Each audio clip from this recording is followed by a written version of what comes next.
అదృష్టం బాగా లేకపోతే అరటిపండు తిన్నా పన్నెరుగుతుంది అన్నారు ఆ సినిమాలో ఎవరో. అయితే ఆ సామెతకి ఈరోజు యూపీ వారియర్స్ 100% న్యాయం చేసింది. ఏదో దురదృష్టం దున్నపోతులా కుమ్మినట్టు, దరిద్రం నెత్తినెక్కి డాన్స్ చేసినట్లు ఈరోజు గుజరాత్ చేతిలో దారుణంగా ఓడిపోయింది. దానికి తోడు ఒకే ఒక్క బ్యాటర్ చేసిన ఒకే ఒక్క తప్పుతో ఈరోజు యూపీ వారియర్స్ ఓడిపోయింది గుజరాత్ చేతిలో. ఎంత స్లో పిచ్ అయితే మాత్రం మరీ బాల్ని టైమింగ్ చేయడానికే బ్యాటర్లు వణికిపోవాలా? బంతి బౌన్స్ కావట్లేదు, స్టెప్ పడిన తర్వాత స్లో అయిపోతుంది, కరెక్టే. కానీ బాల్ కనపడుతోంది కదా.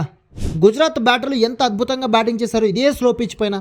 స్లో డెలివరీస్ని పిచ్ పడిన తర్వాత బాల్ బౌన్స్ కావట్లేదని అర్థం చేసుకుని దానికి తగ్గట్లు ఆడి సోఫీ డివైన్ అండ్ బెత్ మూని అద్భుతంగా బ్యాటింగ్ చేశారు. కానీ యూపీ బ్యాటింగ్ చూస్తే అసలు వాళ్ళకి బంతి కనపడట్లేదేమో అని డౌట్ వచ్చింది. దీనికి తోడు అసలు యూపీ టీంలో ఫామ్లో ఉందే ఒకే ఒక్క ఫోబీ లిచ్ఫీల్డ్. కానీ మోస్ట్ క్రూషియల్ టైంలో అనవసరంగా అవసరమే లేని షాట్ ఆడి అవుట్ అయిపోయింది లిచ్ పాప. ఆ ఒక్క వికెట్ పడకుండా ఉండుంటే డెఫినెట్గా రిజల్ట్ వేరేలా ఉండేదేమో. అయినా మ్యాచ్ స్టార్టింగ్ నుంచి అసలు ప్రకృతి కూడా ఈ మ్యాచ్ యూపీ గెలవడం ఇష్టం లేదేమో అన్నట్లే సిచ్యువేషన్స్ క్రియేట్ అయ్యాయి.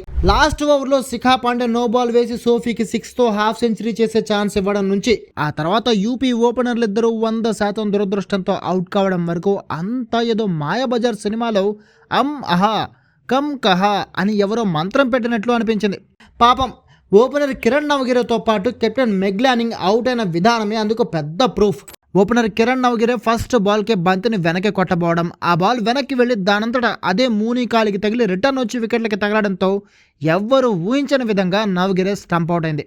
అయితే ఆ తర్వాత మెగ్లానింగ్, లిచ్ఫీల్డ్ ఇద్దరు గుజరాత్ బౌలర్లపై అటాకింగ్ బ్యాటింగ్ చేస్తూ స్కోర్ బోర్డ్ని ఫాస్ట్గా నడిపించబోయారు. కానీ 5వ ఓవర్లో మెగ్లానింగ్ లెగ్ సైడ్ షాట్ ఆడబోగా అన్ఎక్స్పెక్టెడ్గా బంతి మిస్ అయి థై ప్యాడ్కి తగిలి వికెట్లకి తగిలింది. దీంతో 10 బంతుల్లో 14 రన్స్ కొట్టి ఊపు మీదున్న మెగ్లానింగ్ చాప్టర్ క్లోజ్ అయిపోయింది అక్కడితో హిట్ వికెట్గా. ఆ తర్వాత అలాంటి క్రూషియల్ టైంలో జాగ్రత్తగా ఆడాల్సింది పోయి లిచ్ఫీల్డ్ పాప యాష్లీ గార్డనర్ బౌలింగ్లో అనవసరంగా రివర్స్ స్వీప్ ట్రై చేసింది.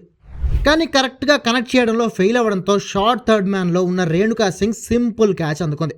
27 బంతుల్లో 32 రన్స్ కొట్టిన లిచ్ఫీల్డ్ అవుట్ కాగానే యూపీ ఓటమి దాదాపు ఫిక్స్ అయిపోయింది. మిగిలిన బ్యాటర్లంతా కూడా కనీసం బాల్ని టైమింగ్ చేయడం కూడా మర్చిపోయారు. దీంతో ఓన్లీ 154 టార్గెట్ చేస్ చేయలేక యూపీ బ్యాటర్స్ అంతా క్యూ కట్టి అవుట్ అయిపోయారు. చివరిలో క్లోయి ట్రయాన్ 30 రన్స్తో నాట్అవుట్గా పోరాడిన మ్యాచ్ గెలవడానికి అది సరిపోలేదు.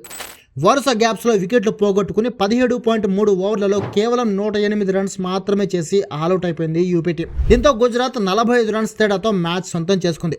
గుజరాత్ బౌలర్లలో రాజేశ్వరి గైక్వాడ్ 3 వికెట్లు తీస్తే రేణుకా సింగ్, సోఫీ డివైన్ చెరో 2 వికెట్లు, యాష్లీ గార్డనర్, కశ్వి గౌతమ్ చెరో వికెట్ తీసుకున్నారు. అంతకుముందు గుజరాత్ ఇన్నింగ్స్లో ఎన్నెన్నో రోజుల నుంచి వెయిట్ చేస్తున్న యూపీ ఫ్యాన్స్ ఎట్టకేలకు బెత్ మూనీ బ్యాట్ నుంచి ఒక గుడ్ నాక్ చూడగలిగారు. మూనీ యొక్క ముక్కి మూలిగి 38 రన్స్ కొట్టింది. మూనికి తోడు లాస్ట్ 2 మ్యాచెస్ నుంచి పరమ చెత్తగా ఆడుతున్న సోఫీ డివైన్ ఈ మ్యాచ్లో మళ్ళీ ఫామ్లోకి రావడమే కాకుండా 50 రన్స్ కొట్టి క్రూషియల్ హాఫ్ సెంచరీ చేసింది. అయితే సోఫీ ఫామ్లోకి వచ్చిన క్రెడిట్ మాత్రం captain Ashleigh Gardner and team మేనేజ్మెంట్కే ఇవ్వాలి. టాప్ ఆర్డర్లో ఫెయిల్ అవుతుంది కాబట్టి పొజిషన్ డిక్లైన్ చేసి 5th ప్లేస్లో దించడంతో అక్కడ సోఫీ సూపర్ సక్సెస్ అయింది. ఇక ఈవెంట్తో యూపీని ఈ సీజన్లో వరుసగా రెండోసారి కూడా ఓడించడమే కాకుండా హ్యాట్రిక్ ఓటముల ప్రెషర్ నుంచి కూడా ఈ మ్యాచ్తో గుజరాత్ బయటపడింది. అలాగే 6 పాయింట్లతో పాయింట్స్ టేబుల్లో 2nd ప్లేస్కి కూడా చేరుకుంది.